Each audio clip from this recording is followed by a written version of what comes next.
Hello everyone, good to see you all. Hope you're well. And today we're going to move on to a new section where we're going to talk about the establishment of Northern Ireland, the partition of Ireland, which has an interesting role in this revolution, or this revolutionary story, in that partition is something that happens in the middle of all this chaos we've been talking about. And I think there's a tendency when retelling this story of the Irish Revolution to look at it only from the nationalist perspective, what we call a sort of nationalist narrative, a southern nationalist narrative, which is a story essentially of a kind of oppressed people by some kind of colonial monster who's held them back for centuries, and finally they fight back, and they are delivered, as it were, through through a rising of the people in the shape of Sinn Féin politics and the brave boys of the IRA, till they finally managed to push the British off their island. That kind of story doesn't really match up to reality at all. I say the main problem is it leaves kind of the North out. And it leaves the whole issue of partition out, when I think what we've seen is, I think partition and the issue of Ulster should be actually right at the centre of this problem. Because you have to ask, without the Ulster issue, would there even have been a revolution? Because, you imagine what would have happened is Home Rule itself would have been granted maybe decades before. And if that had happened, the fringes, the extremists on all sides, would have been kind of marginalised and pushed out, and most people would have, I think, accepted some moderate devolved government in Dublin, and that would have evolved and grown and changed over time. So it's the Ulster issue, which is really, as it did back in 1912 to 1914, that brings this whole thing to a head. And so I say it's very important to understand this is part of the same process and happens at exactly the same time. Now, when we left Ulster, we left it in this strange kind of situation in 1914, where to many it looked as if civil war or something like that was on the cards. It's clear, though, when you actually look at what was achieved by all the hullabaloo of the Ulster crisis, the only thing that they really ended up getting, the Unionists, was some vague notion of Ulster exclusion from the operation of the Third Home Rule Bill.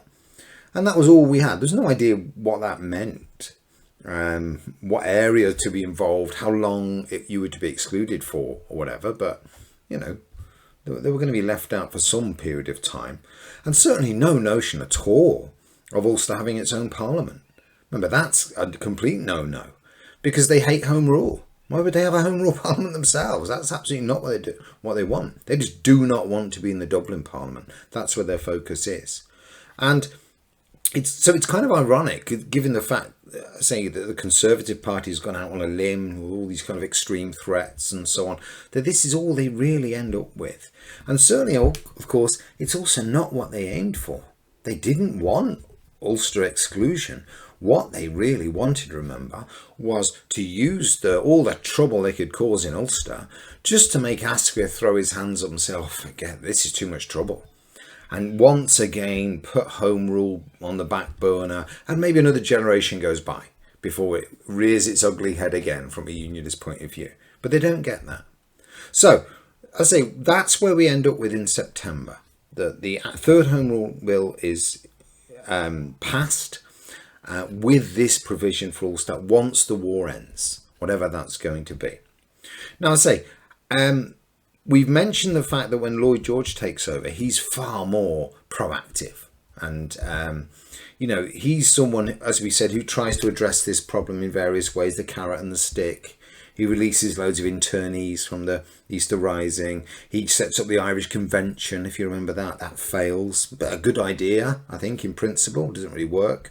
But in this situation now, with Ireland, as we sort of left it last time, sort of falling into the abyss with all this violence of the War of Independence, which is only getting worse and worse and worse, the British need to do something. He needs to address this issue and come up with some kind of plan which is going to bring peace and stability back to Ireland.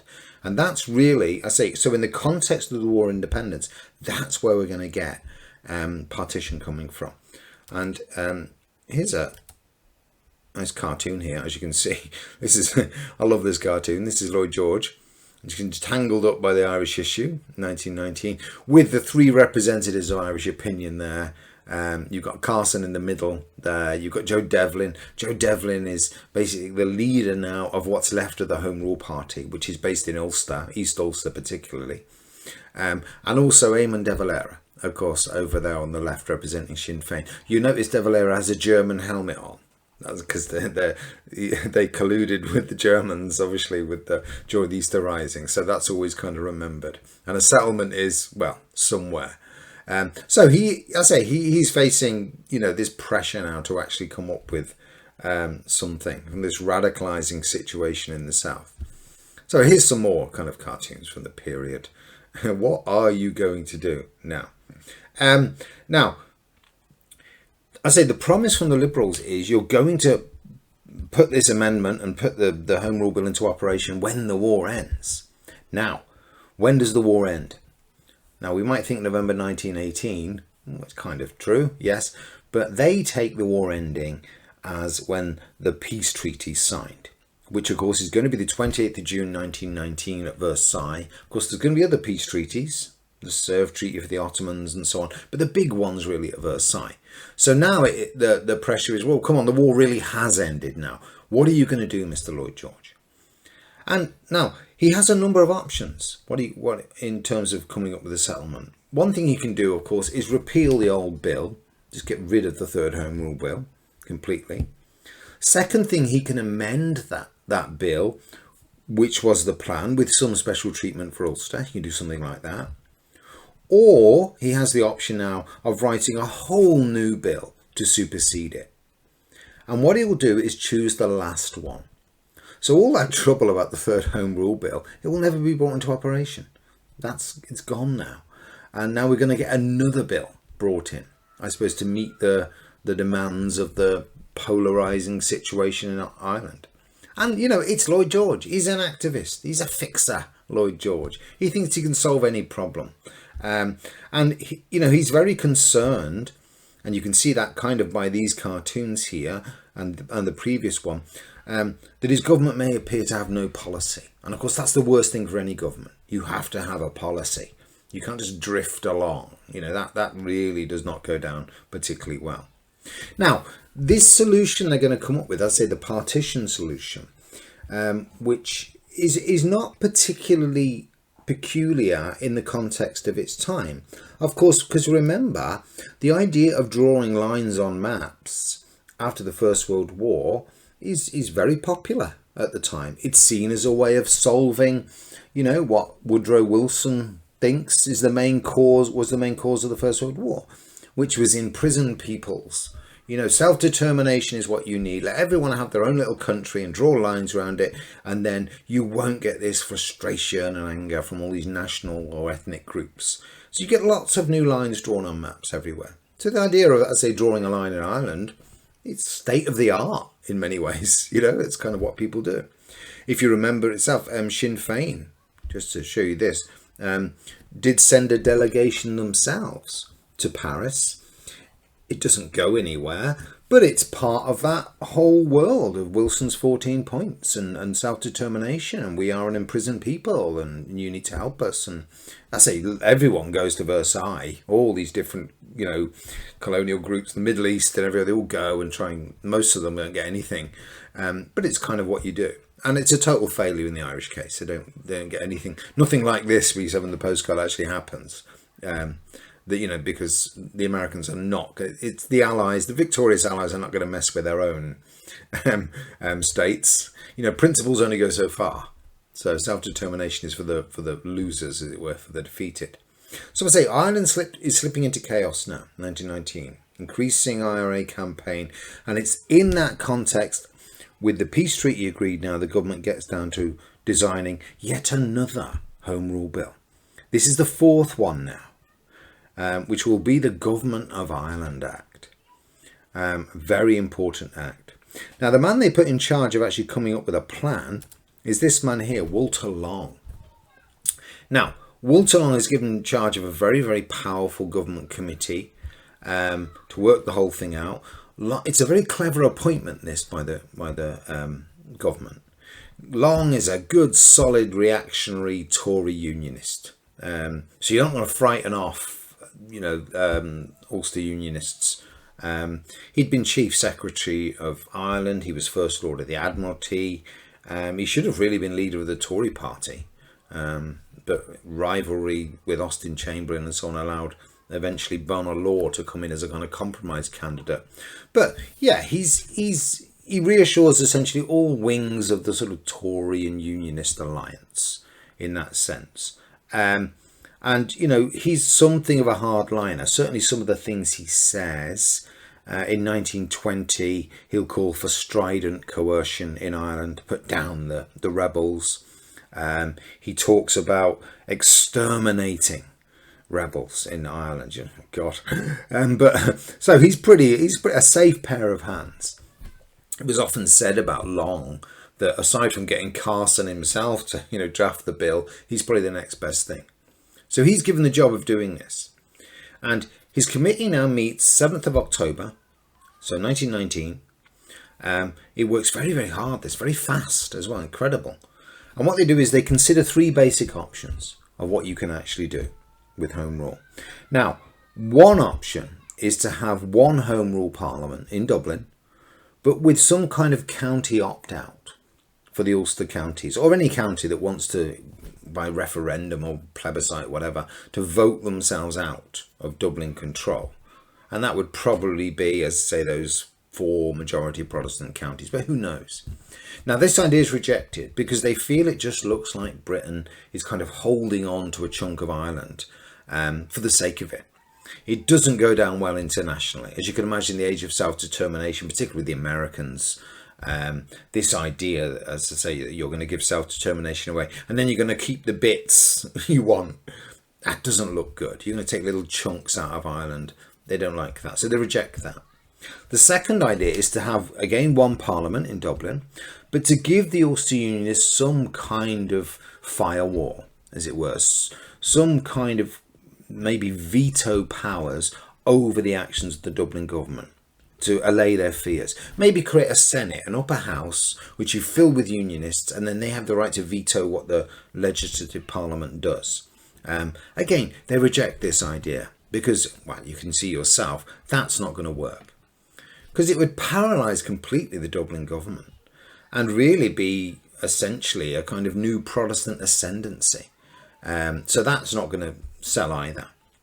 The third option is to have 2 separate parliaments with an all-Ireland component now, which is going to be delegated by the 2 parliaments. So have 2 parliaments, but then you're going to have a kind of embryonic parliament in the middle and the other 2 parliaments are going to give it more powers, and that's going to grow and grow until the other 2 wither away, and eventually that's going to be your Irish Parliament. Whenever decades later, when trust is developed and all the heat's taken out of the situation, and a week later, so I say they work very quickly, 15th of October, they agree on the third option. And I love that. Again, this is another cartoon I love. There we go. This is Lloyd George. You can see what he's saying there. I now proceed to cut this map into 2 parts and place them in the hat. After a suitable interval, they will be found to have come together of their own accord. So this is the idea of them somehow coming together to create one parliament. And I say he hasn't tried this trick before as a magician. So I say this is the phrase that the Irish Council is the idea that's used for this embryonic all-Ireland parliament. So I say he's out on a limb in terms of doing this. Now I suppose the question is why?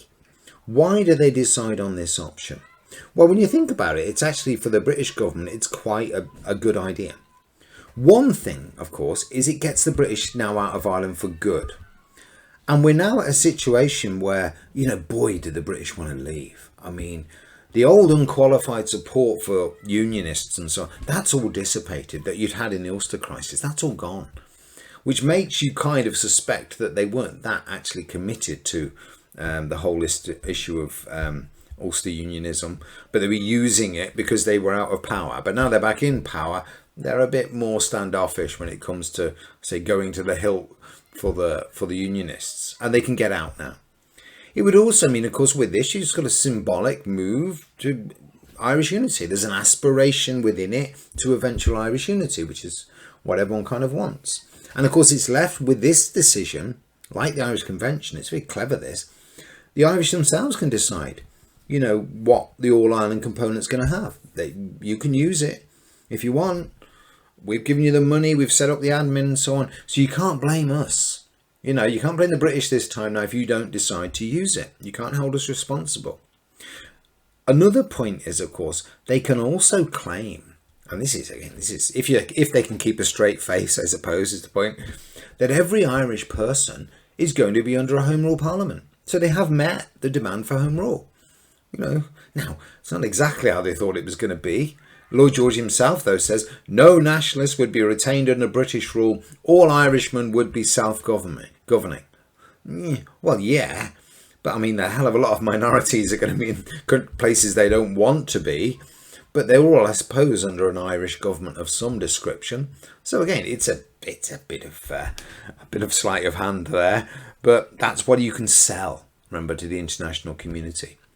I think finally also you'd have to say that this is the only one of the three plans that has even a slim chance of working. Now, the report itself is ready quite quickly by the 4th of November. Say they work very, very quickly. The response initially, funnily enough, you might be surprised to know, is anger from the right wing, from the hardline Unionists. They're vociferous about this. And their argument particularly is, why are we, coming up with this new Irish settlement while Sinn Féin and the IRA are running around killing everyone and so on? Surely what we have to do is suppress them first. Why are we kind of rewarding them when they're shooting policemen, these treacherous people? This looks incredibly weak. Long himself, as we said, had said they want stern measures. Now, so the question is again, why do they do it now? Well, it seems the argument to be that Long and others expect that Sinn Féin and the IRA will be destroyed before the bill passes into law. And in that, and we'll talk a bit about this later, that is why the big stick is going to be brought out in the shape of the Black and Tans and the Restoration of the Order Act, Restoration of Order in Ireland Act now is going to be brought in.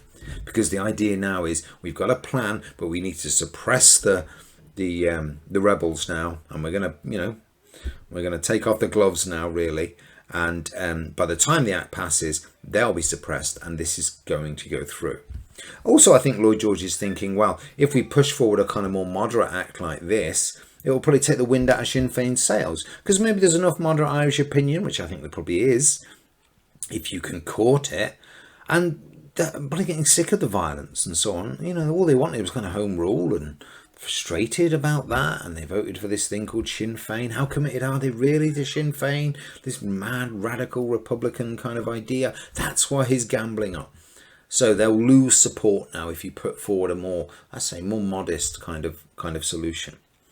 Now, once you accept this idea of an Ulster Parliament, a Belfast Parliament now, the big question is, what's its geographical area going to be? And let's just put up our map here. Again, as you can see, how big should it be? What's the area? Should it be 4 counties, the 4 majority Protestant counties, which we've said, Antrim, Down, Londonderry and Armagh? Or should it be 6 counties? Or should it be 9 counties, which is the old traditional size of Ulster? Now, Long himself, in his report, to be fair to Long, pushes for 9 counties. Because he says eventual unity is the goal, isn't it? That's what it says. And if you do that, the populations, if you have 9 counties, the populations between Protestants and Catholics, which roughly equates to Nationalists and Unionists, would be roughly equal. 53, 47%, something like that. And therefore that would mean you have a strong Catholic voice in Ulster, and that would lean towards eventually a quicker united Ireland, which I think it probably would. So his committee recommends 9 counties. In response to this, though, Ulster Unionists now hit the roof. They object vociferously to this. They tell the cabinet a few days later they will accept 6 counties but not 9. They don't want 9. Saying that with such a big Catholic population, they won't be able to control the state. How are they going to do it? James Craig's brother makes a wonderful point. He says all it would take is for a few members of the Belfast Parliament to be ill one night, And you could be forced under Dublin control. In an evening, you could have this vote and force them under Dublin control. So, it's actually Ulster Unionists, or irony of ironies, who are prepared and want now their own beloved Ulster to be partitioned, losing 3 of the 9 counties, Cavan, Monaghan and Donegal, in order to ensure their own security. And this is big when you think about it, because it goes against, of course, the solemn covenant they'd made back in 1912. People signing in blood and all that stuff. They're going against that. We will not give up, and we'll lay our lives down to defend Ulster. Well, not now. Sorry, Mr. Unionist in Donegal, you're out of this picture. Now, crucially, what happens is the British cabinet now back down, and they go against Long's committee recommendation. This is after the Ulster Unionists threaten not only to not back the act, but actually to act against the bill. I mean, the British themselves are kind of desperate to have at least one Irish party supporting it, to give it a kind of veneer of credibility. I mean, if everyone hates it, and the Home Rulers hate it, Sinn Féin hate it, the Irish Labour Party don't like it, at least you can get someone behind it. So the price of Ulster support, Ulster Unionist support, is 6 counties. And this is the crucial kind of moment. And of course, backing down, what this effectively means when you think about it, is partition will now be permanent. Because what 6 counties give you is a safe 2/3 majority. Now, 24th of February 1920, the Cabinet votes, accepts 6 counties. The next day, the bill has its reading in the Commons.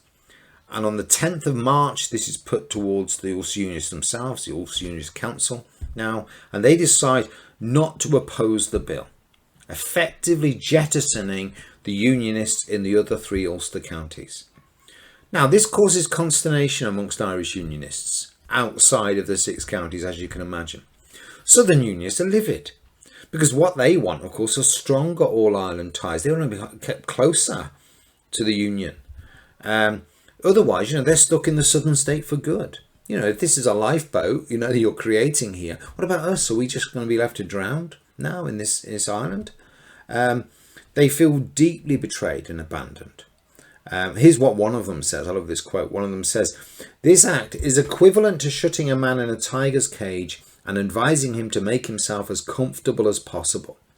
So, but they stick to their guns now. And yes, they are prepared to sell out essentially other Irish Unionists in order to hold on to the part of this province. So so an Ulster Unionist should say, the ship is sinking, but you know what? We've got a lifeboat. What do you want to do? Do you want we keep at least save some people, or we lose everybody?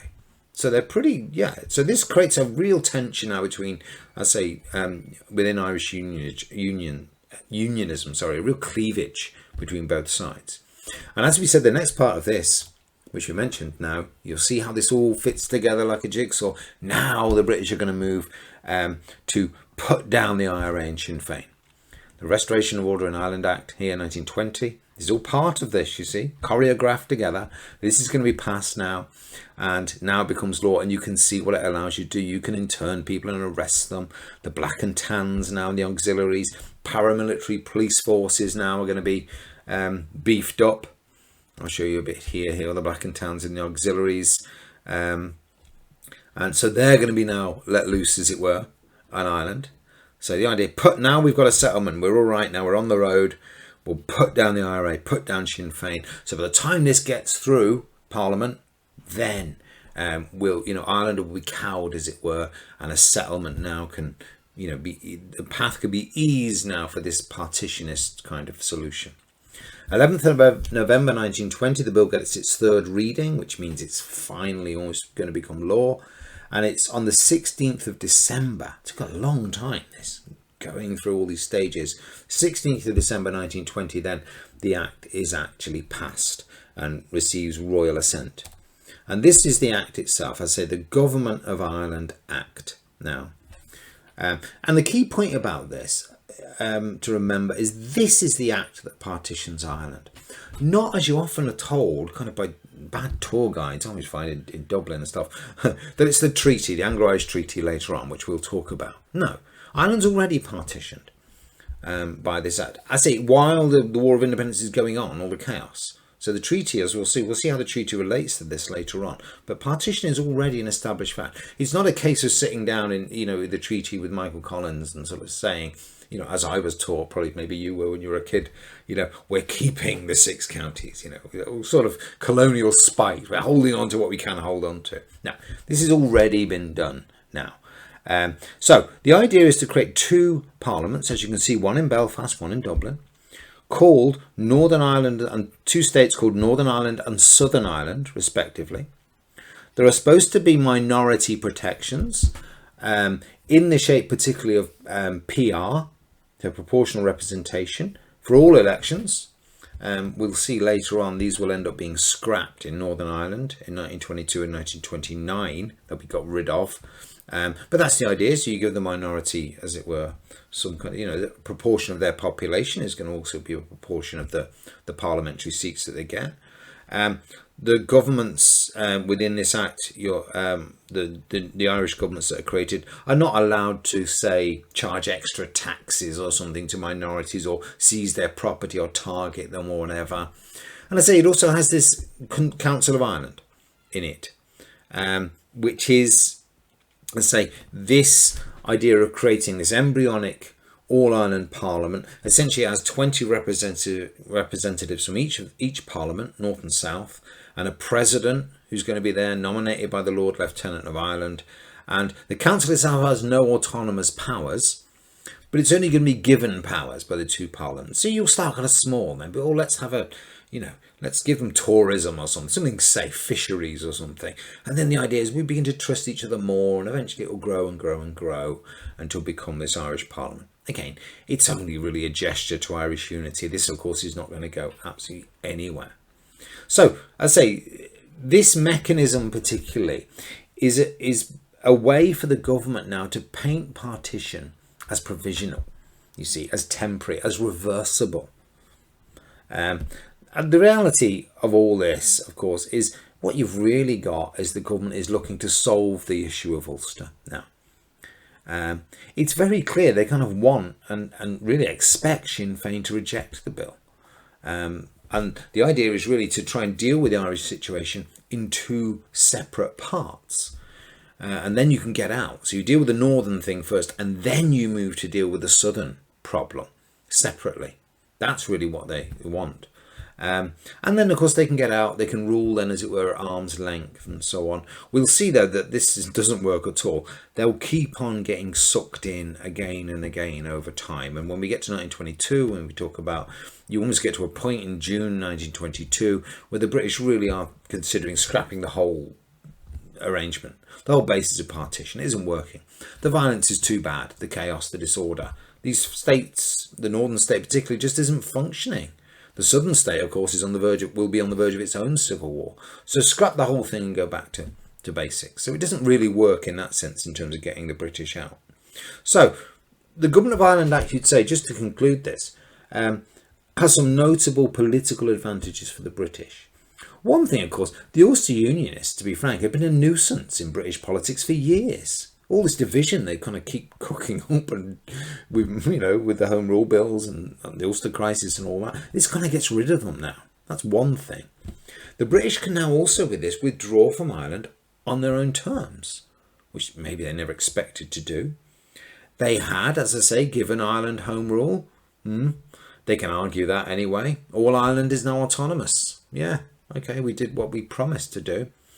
And the Government of Ireland Act, I think you'd have to say, does face up squarely to the problem of division in Ireland.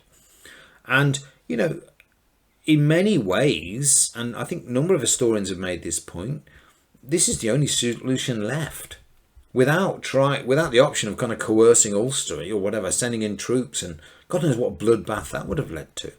And it's viewed by many historians as a kind of realistic, maybe hard-nosed, but rather realistic solution, considering the divisions that exist in Ireland at the time. Someone like George Boyce, for example, talks about this. He makes it very clear. Yes, it faces up to the problem. You have to accept that. The main problem really with the Government of Ireland Act, as we'll see, is it's really unworkable in the context of 1920, with Ireland in this kind of anarchy. It doesn't really work. It needs really a normal political situation to work. And, in that sense, what you've really got, this is the kind of solution really to the problems of sort of pre-war Ireland. It's like the pre-war Ulster crisis solution, not the situation now in 1922. Sorry, 1920. So, I say, that's the Government of Ireland Act. That's the act that partitions Ireland. And I say, now we're going to get the creation of a new northern state, which is going to be established, as we'll see next time, while the War of Independence is still going on. All the chaos and so on. They're going to have elections and a new parliament established and ministries and so on. And it's only going to be then that the British will now turn, once they've got this thing going, to deal with Southern nationalists now in the shape of Sinn Féin. And that will be the path then to, as I say, the Anglo-Irish Treaty. Okay, everyone, so I'll see you next time, my friends. Take care.